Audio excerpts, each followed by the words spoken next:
Hi guys, welcome back. Tom here, Phil's Feasts. How are we getting on? It is Sunday morning, so there is only one thing that we can be cooking today, and that is a traditional English roast dinner. And today we're going for a nice shoulder of pork joint. It's going to have some lovely crackling on top. I'm going to serve it with the apple sauce that I made yesterday and a nice bit of homemade gravy, roast potatoes, Yorkshire pudding, all the trimmings. If you like the sound of that, stick around, because it is not to be missed. Give us a like, subscribe if you haven't already. Let's get in.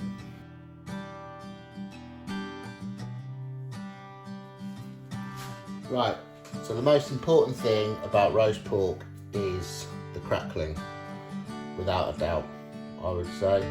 Without crackling, it's not pork. Now, with this, I've got it out of all its packaging because it was vacuum packed. You need to get it out of all the packaging a good sort of hour or so before you cook it.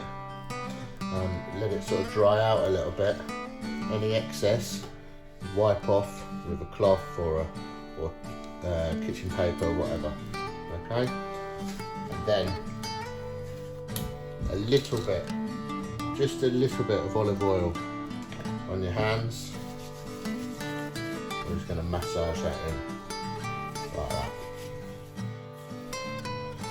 Also this joint here, you'll see has been scored already by the butcher.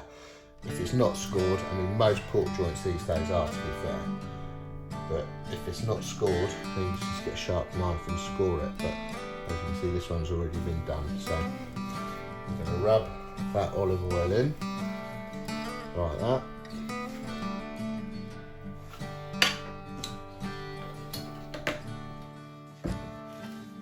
Then the thing that's going to make it crackle is the sea salt.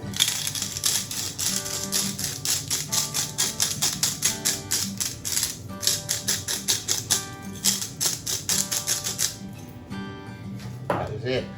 And I'm going to pop it into our preheated oven. At first we're going to have the oven up to 220 degrees Celsius. And I'm going to stick it in there for 20 minutes and then we'll turn it down to 200. Pork out.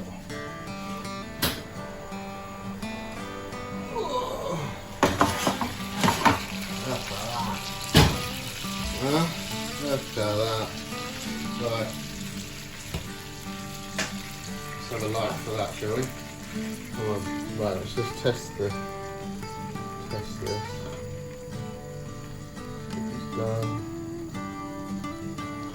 Ignore the sausages. They're for my fussy son.